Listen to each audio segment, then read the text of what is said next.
Donc, bonjour à toutes et à tous. Donc effectivement, au cours de la journée, vous avez vu une démarche de réduction du bruit dans les bureaux ouverts. Donc moi, je vais vous présenter un cas concret d'une application de cette démarche-là. Alors, pour répondre à ma collègue ce matin, je ne vais pas présenter tous les résultats. Malheureusement, je n'aurai pas le temps de tous les présenter, mais je vais essayer de présenter l'essentiel des résultats qu'on a pu obtenir. Donc pour situer cette intervention, nous avons répondu, nous INRS, à une demande de la Caisse régionale d'assurance maladie de l'Île-de-France, donc la CRAMIF, qui nous a sollicité pour intervenir sur les plateaux d'une centrale de réservation d'une célèbre société, effectivement, donc puisqu'il s'agit de la société Disneyland Paris. Voilà, donc nous avons été appelés pour intervenir sur ces plateaux-là. Pour rebondir sur la présentation que vous avez pu voir ce matin de Nathalie Judon, la première étape de notre intervention, ça a été une étape de sensibilisation pour impliquer au maximum les salariés de l'entreprise, pour impliquer la direction et donc essayer d'impliquer au maximum tous les acteurs de l'entreprise. Donc, pour cela, nous avons été plusieurs fois, nous les avons rencontrés plusieurs fois, avec un support de communication. Donc là aussi, je rebondis sur la présentation de ce matin. Donc voici en grand un support de communication que nous avons utilisé dans cette entreprise. Donc dans ce support de communication, on précise à l'ensemble des intervenants et des participants le but de notre démarche. Donc pour l'entreprise, élaborer et donner des préconisations pour améliorer les conditions de travail et les conditions de bruit sur les plateaux. Et puis pour nous, INRS, l'intérêt aussi, c'est de collecter, c'est d'enrichir notre base de données et de continuer à améliorer les connaissances sur les effets du bruit dans les open space. Donc voilà pour la phase de sensibilisation. Donc dans cette phase, on leur a aussi bien expliqué toute la démarche, donc le but de notre intervention, c'est-à-dire intervenir au cours d'une journée ou deux en faisant des mesures de bruit, en diffusant des questionnaires pour évaluer l'ambiance sonore, donc entre autres le questionnaire Gabo, et voilà, donc toutes les étapes de l'intervention. Donc ces plateaux, il s'agissait de 3 plateaux sur lesquels nous sommes intervenus. Donc il y avait un plateau force de vente dans lequel l'activité est réalisée par téléphone, donc il s'agit d'un centre d'appel. Et là, l'activité consiste principalement à prendre des appels entrants, donc de potentiels clients qui appellent pour réserver des séjours. Donc ce plateau est divisé en 3 zones en fonction de la langue d'origine des appels, donc une zone France où les appels sont francophones, une zone Espagne et une zone Italie. Donc globalement, ces zones-là sont bien respectées, même si selon la charge de la demande, certains salariés peuvent être amenés à prendre les appels dans d'autres langues, ou en tout cas dans une autre langue que la leur. Mais globalement, ces zones-là sont bien respectées au niveau de la langue d'origine des appels. Nous sommes aussi intervenus sur un deuxième plateau, le plateau relations clientèle, où là, l'activité est également gérée au téléphone, donc principalement au téléphone, mais où cette fois-ci, les collaborateurs vont prendre des appels entrants, mais ils vont également émettre des appels sortants, donc eux vont rappeler les clients dans le cadre de dossiers un petit peu plus complexes. Donc généralement la réservation a déjà été effectuée et les collaborateurs sont amenés à traiter les dossiers des demandes particulières qui peuvent avoir trait par exemple à des situations de handicap ou autres.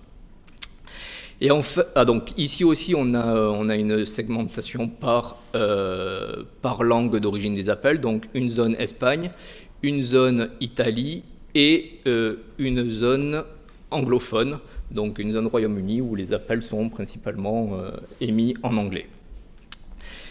Et enfin, nous sommes intervenus sur un troisième plateau, donc ici le service digital. Donc ici, l'activité est légèrement différente puisqu'elle ne s'effectue pas au téléphone, donc il n'y a quasiment pas d'appel téléphonique.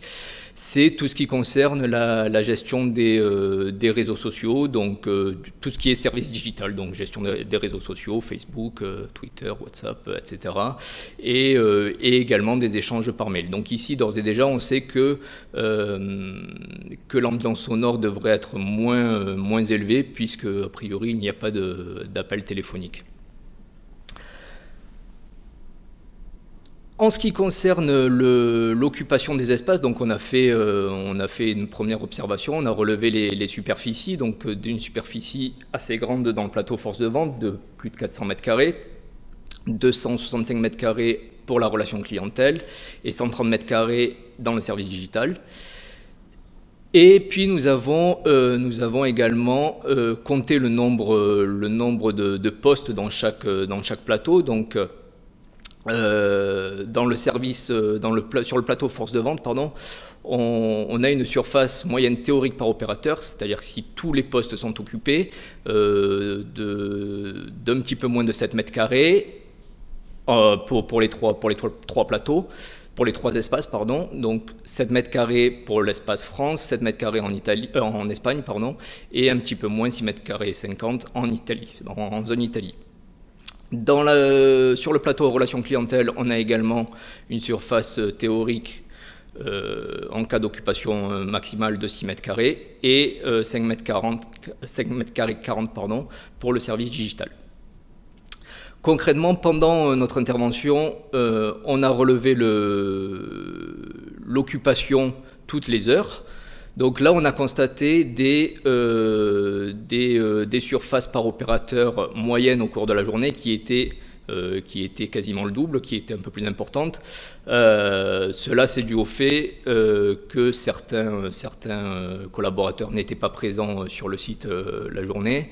En plus, ce jour-là, ils géraient une situation de crise particulière qui faisait qu'ils étaient amenés à se déplacer. Certains collaborateurs étaient amenés à quitter leur poste et aller dans d'autres espaces, d'autres locaux.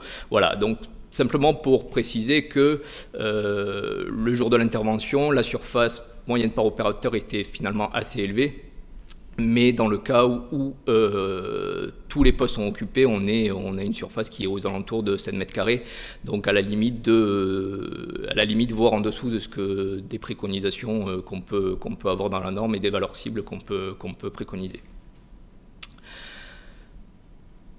Nous avons fait une première observation du local en termes d'aménagement acoustique. Donc, on a pu constater qu'il y avait un plafond acoustique, donc en laine de roche de 4 cm d'épaisseur.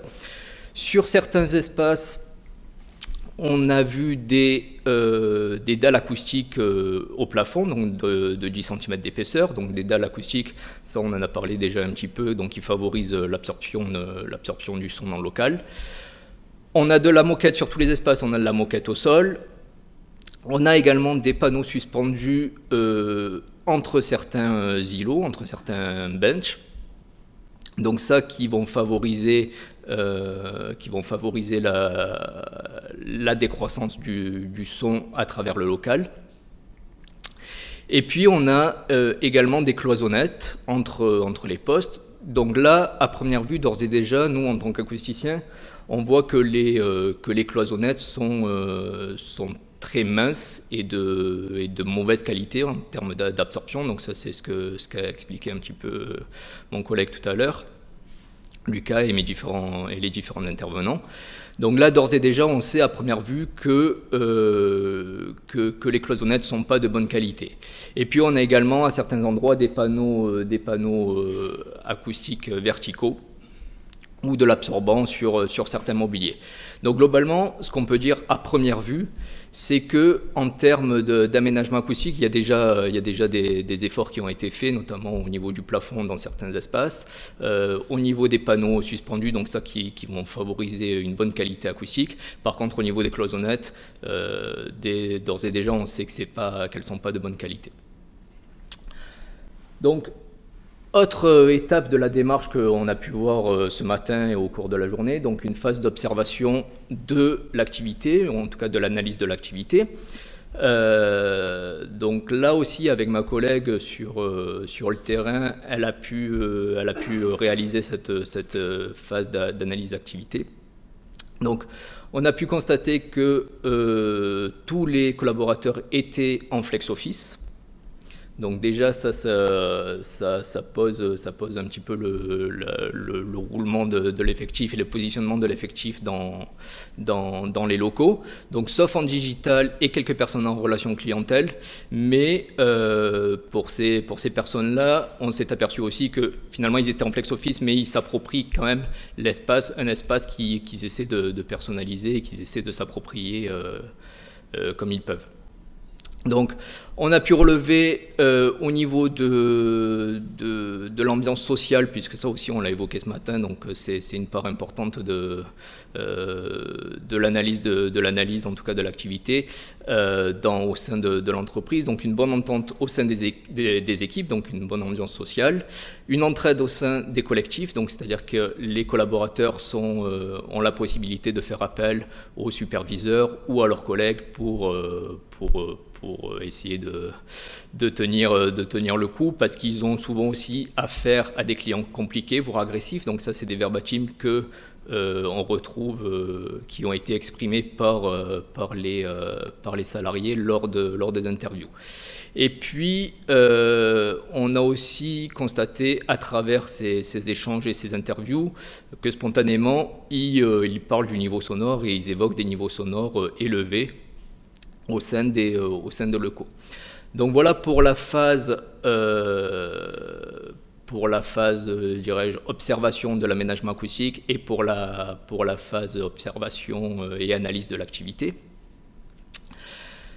Donc, autre étape dans la démarche que l'on a vue depuis ce matin, les mesures acoustiques. Donc nous avons caractérisé les locaux en termes d'acoustique. Donc ça, c'est des mesures à vide que nous avons réalisées le soir quand tous les salariés ont quitté les locaux.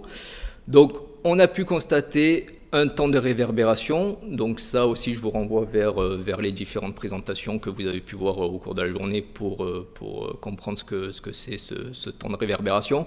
Mais ce temps de réverbération va caractériser l'absorption acoustique du local. Donc ici, lors de nos mesures, on a constaté un temps de réverbération satisfaisant, en tout cas vis-à-vis des valeurs cibles données dans la norme, donc qui pourrait être amélioré sur certains espaces, mais globalement on est quand même dans les valeurs cibles préconisées par la norme. Donc on peut dire que l'absorption acoustique du local est globalement de bonne qualité. On a réalisé des mesures de D2S, donc de la décroissance spatiale. Ici, on voit qu'elles sont, pour toutes les mesures qu'on a réalisées, elles sont, pour la plupart en tout cas, en dessous des valeurs cibles, donc de 7 dB qui est préconisé dans la norme, de valeur qui est donnée dans la norme, pardon. Donc elles sont, pour toutes les mesures qu'on a fait, en dessous ou juste à cette limite. Cela dit, elle reste quand même assez bonne pour la plupart. Quand elles sont fortes, on a vu que c'était principalement dû aux panneaux suspendus que je vous ai montrés, donc ces panneaux qui permettent d'isoler les différents îlots, ou qui permettent de partitionner en tout cas l'espace en fonction des différents îlots, et qui permettent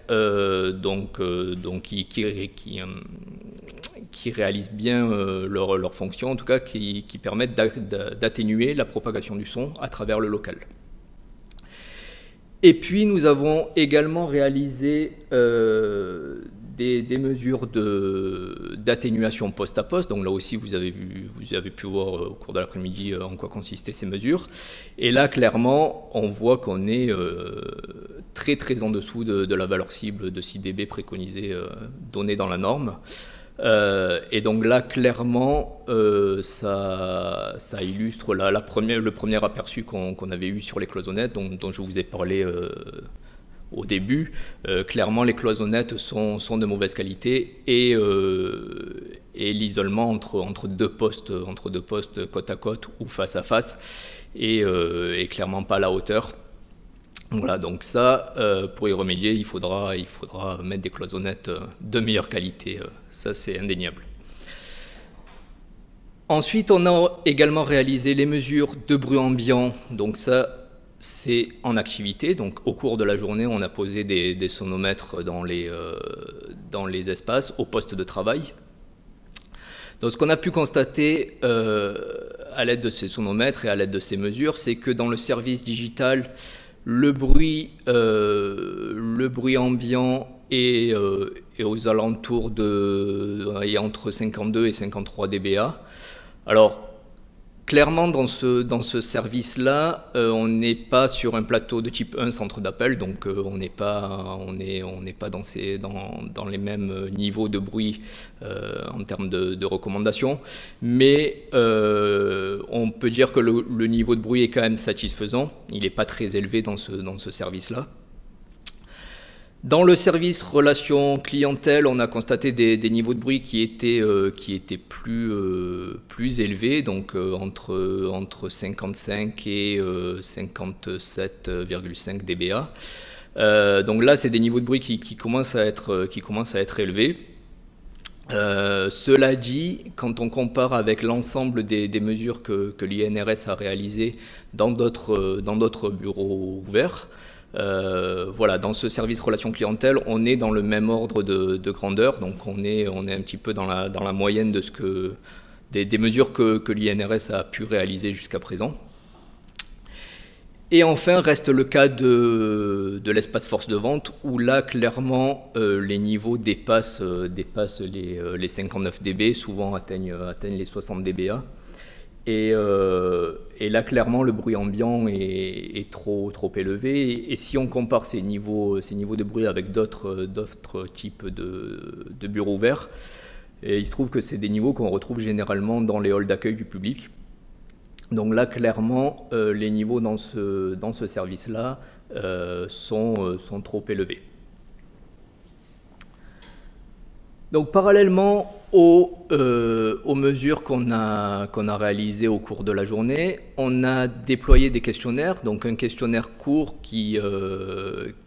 auquel les participants pouvaient répondre en 3 minutes. Donc ce questionnaire a été déployé en début de poste, c'est-à-dire au moment où les salariés prenaient leur poste, et à la fin. Donc ce questionnaire permet d'évaluer différentes dimensions psychologiques et également une perception de l'environnement sonore. Donc je vais m'attarder uniquement sur l'environnement sonore aujourd'hui.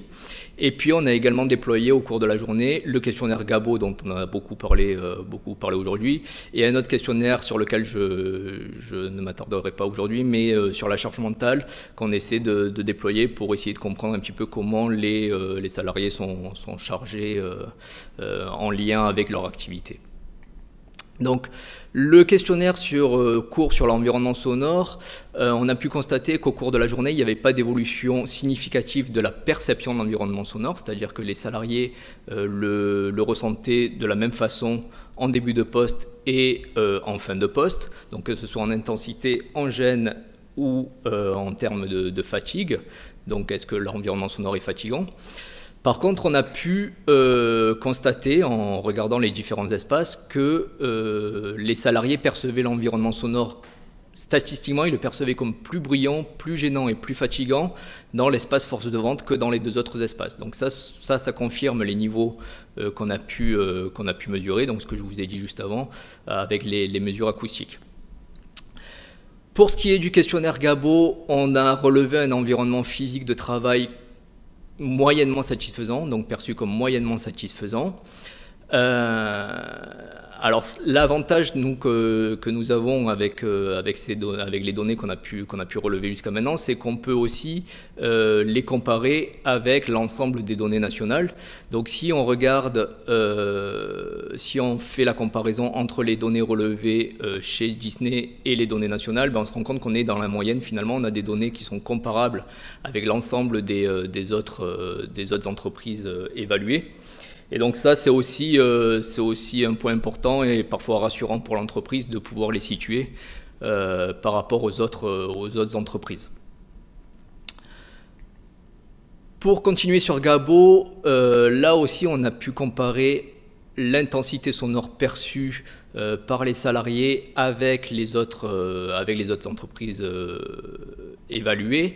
Et donc, pour 67% des salariés interrogés dans la centrale de réservation de Disneyland, on trouve que pour 67% d'entre eux, ils considèrent l'intensité sonore comme élevée ou tout à fait élevée, donc une note de 4 à 5, contre seulement 58% pour l'ensemble des autres entreprises évaluées. Donc là, il se trouve qu'ils perçoivent l'intensité sonore comme quand même globalement plus évaluée que sur l'ensemble des autres entreprises. Et puis même chose pour ce qui est de la gêne ressentie, puisque là quand on regarde la gêne ressentie qui va de moyenne à élevée, 71% des salariés chez Disney la considèrent comme moyenne à élevée, contre seulement 58% des salariés dans les autres entreprises. Donc j'en arrive aux conclusions. Sur cette intervention, qu'est-ce que nous a apporté les mesures acoustiques? Eh bien, on a vu qu'on avait globalement une absorption plutôt de bonne qualité, même si il y a des points d'amélioration à apporter, mais globalement l'absorption était plutôt de bonne qualité. En revanche, au niveau de la propagation du son poste à poste, là, l'atténuation est beaucoup trop faible. Donc c'est un petit peu le point noir sur cet espace-là, sur ces espaces-là, c'est l'atténuation poste à poste. Et puis on a constaté des niveaux de bruit ambiant bons dans certains services, à élevés dans d'autres, notamment l'espace force de vente. Donc là, pour rebondir sur le premier point dans l'absorption de plutôt de bonne qualité, en fait on peut dire que globalement les bruits ambiants quand ils sont élevés, c'est déjà parce que les salariés parlent trop fort, tout simplement. Et puis il y a aussi des améliorations à apporter, comme j'ai dit, même si l'absorption est de bonne qualité, il y a toujours des points d'amélioration à apporter, donc au niveau du traitement du plafond ou des revêtements muraux.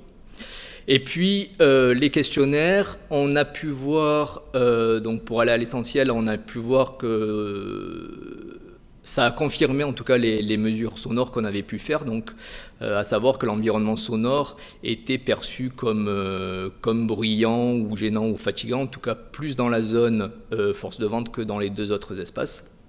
Et puis les observations nous ont également permis de constater une densité potentielle, donc comme je vous ai dit, en cas d'occupation maximale, qui était trop forte. Et puis pour finir, donc sur Gabo, même chose, ces données-là nous ont permis de voir un manque de privacité, donc sauf dans l'espace digital, et toujours une satisfaction moyenne liée à des caractéristiques sonores, donc à l'ambiance sonore ou aux possibilités de gérer le bruit. Donc Gabo confirme également ces données-là, à savoir une intensité sonore perçue comme élevée et gênante. Et puis au niveau des sources sonores, on constate de nouveau une gêne due principalement aux conversations, à la parole intelligible et également au passage de personnes.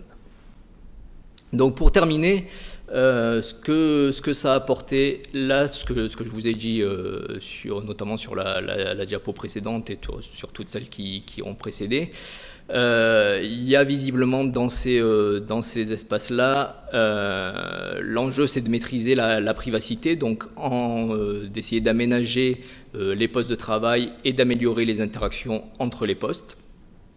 Et puis également de contrôler la propagation horizontale, surtout la propagation entre les postes. Donc ce qu'on a pu préconiser pour cette entreprise, c'était dans un premier temps d'essayer de réduire la densité. Donc comment réduire la densité? C'est-à-dire essayer d'isoler au maximum les différents îlots. Donc les isoler, pas forcément les cloisonnant, mais peut-être en posant davantage de panneaux suspendus comme ils ont posé à certains endroits. Donc si possible, essayer de réduire le nombre de postes par îlot. Et également pour contrôler la propagation horizontale, donc là comme j'insiste sur ce point-là, c'était apporter des cloisonnettes de meilleure qualité que celles qu'ils ont actuellement. Donc je suis arrivé au terme de ma présentation. Je vous remercie pour cette écoute. Je remercie également la société Disneyland de nous avoir accueillis dans leurs locaux et d'avoir participé à cette intervention et à l'ensemble de ces questionnaires. Merci, c'est tout à votre honneur et c'est nous qui vous remercions, Laurent Broccolini, pour cet exposé vraiment passionnant, très complet, précis, et c'est intéressant de voir cette démarche de manière concrète. Moi j'ai une question peut-être de béotien, je l'assume, je suis aussi là pour ça. Combien de temps ça représente une telle démarche et combien d'interventions de ce type-là vous faites tout au long de l'année au niveau de l'INRS? Parce que mine de rien, ça mobilise beaucoup de temps, beaucoup d'intelligence. Et les journées ne font que 24 heures, donc comment on fait pour intervenir dans beaucoup de cas? Il y a beaucoup d'entreprises qui auraient besoin de ce type d'analyse très précise. Alors, en termes de temps, chiffrant en termes de temps, l'intervention en elle-même, ça représente, celle-ci s'est déroulée sur deux journées. Je parle de l'intervention. Alors après, on peut l'avantage des mesures du local, de la caractérisation du local, c'est qu'on peut les faire sur des journées qui sont différentes. Mais on va dire que sur l'intervention elle-même, ça va être 2-3 jours. Après, il y a le temps de traitement des données, donc ça dépend aussi du nombre de données qu'on va récolter. Donc là, dans ce cas-là, chez Disney, la participation, je ne vais pas vous donner le chiffre parce que je ne l'ai pas en tête et je ne voudrais pas donner d'informations erronées, mais il y avait un nombre de répondants assez élevé. Après, on va intervenir aussi sur des entreprises qui sont un peu plus réduites en termes d'effectifs. Donc on est là récemment, on est intervenu sur un plateau qui faisait une quinzaine de personnes. Donc voilà, ça va dépendre un petit peu. Disons qu'en termes de temps, l'intervention, ça va être quelques jours. Puis après, il y a le temps de traitement des données. Et donc combien d'entreprises organisations peuvent être traitées comme ça tout au long d'une année D'une année ouais, alors, je vais prendre un ordre de grandeur. Je vais prendre le cas de cette année qui est un peu particulier. Oui, parce que, mais c'en est une. Non, mais sur l'année précédente et celle-ci, on en a fait 3. Moi, pour ma part, j'en ai fait 3, donc une précédente, ça va être 4, peut-être 4 entreprises. Alors j'ai envie de vous poser une question. Vous dites qu'on intervient 2 jours. Alors, ce sont 2 jours forcément particuliers dans l'année, et c'est peut-être pas forcément pendant ces 2 jours-là qu'il y a eu beaucoup de public, ou à l'inverse, il y a eu beaucoup de public. Est-ce que les données, comment vous faites pour avoir des données qui soient vraiment exploitables, c'est-à-dire qui soient au plus juste des réalités sur un terme relativement long, puisque l'activité est très différenciée en fonction des périodes? Ça fait partie de la phase aussi d'implication de l'entreprise en amont. Donc ça, on essaie d'impliquer au maximum, donc comme je vous dis, l'entreprise pour que le jour de notre intervention et le jour en tout cas où les personnes répondent au questionnaire, un maximum de participants soient présents. Donc on essaie de les impliquer et de leur expliquer que l'intérêt aussi pour eux, c'est justement ça, c'est d'avoir une certaine représentativité de leur espace de travail, en tout cas en termes d'ambiance sonore. Donc ça, c'est uniquement par la phase d'implication en amont. C'est important, bien sûr. Du coup, Mickey, il a fait quoi de toutes ces recommandations? Alors malheureusement, là, moi, j'ai pas les retours là. Parce que c'est important. Alors, ce que je n'ai pas précisé, c'est que nous leur avons fait effectivement, pour rebondir encore une fois sur la présentation de ce matin de Nathalie Judon, il y a une phase de restitution aussi au sein de l'entreprise. Donc nous leur avons fait ces préconisations et ces retours-là directement à l'entreprise. Là, pour l'instant, moi, j'ai pas les retours de la poursuite. Est-ce qu'ils ont été jusqu'à l'aménagement des cloisonnettes? Voilà, mais ça fait partie des choses qu'on peut continuer améliorer et essayer et continuer à avoir un retour de l'entreprise. Ça fait partie de la prévention, oui. De suivre ses clients, entre guillemets. Une dernière petite question très rapide, très technique. Où est disponible le questionnaire FACT que vous avez évoqué, et est-ce qu'il est libre de droit? Alors, pour l'instant, il n'est pas, disponible.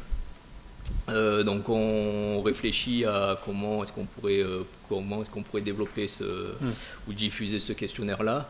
En fait, il a été développé dans le cadre d'une étude précise là qu'on a exploitée dans cette démarche de réduction du bruit. Donc pour l'instant, il n'est pas disponible. Donc on réfléchit à effectivement comment exploiter ce questionnaire-là.